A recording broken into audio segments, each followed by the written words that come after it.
Hello student, हमने start किया था बिजनेस फाइनेंस में वैल्यू ऑफ द फर्म के बारे में और हमने देखा था approach, net income approach, operating profit approach and traditional approach. आइए एक बार रिवीजन कर लेते हैं वन शॉट में।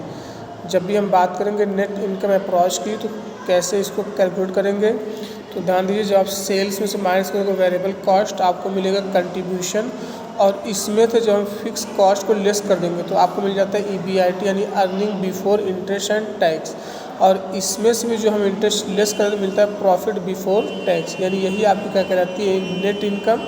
कौन सी? इक्विटी वालों के लिए। कुछ फार्मूला की बात करते हैं नेट इनकम अप्रोच में, यानी शॉर्ट में NI बोलते हैं।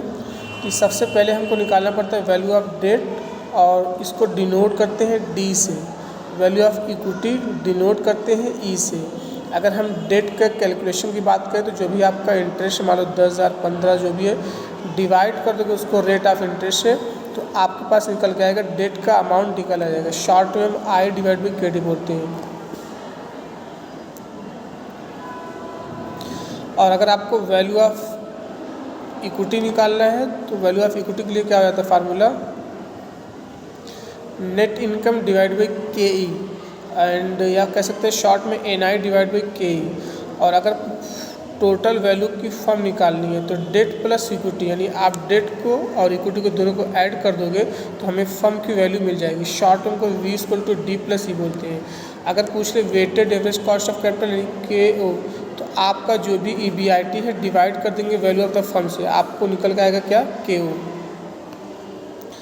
दूसरा था आपका ऑपरेटिंग अप्रोच इनकम, इसको हम लोग EBIT ऑपरेटिंग प्रॉफिट के नाम से भी जानते हैं, ध्यान दीजिए। और जब भी हम इसकी फर्म की वैल्यू निकालेंगे तो EBIT को डिवाइड कर देंगे KO से, या फिर KE निकालने के लिए नेट इनको डिवाइड कर देंगे इक्विटी से।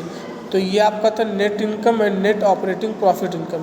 लास्ट आपका था ट्रेडिशनल अप्रोच, इसमें वैल्यू ऑफ डेट निकालने की interest divide by KD, equity निकालने के net income divide by KE, firm की वैल्यू निकालना दोनों को जोड़ दो, वेटेड निकालना EBIT divide by value of the firm. I hope तीनों का रिवीजन कॉन्सेप्ट क्लियर होगा। कोई डाउट होगा तो मुझे कमेंट में बताइएगा आप लोग।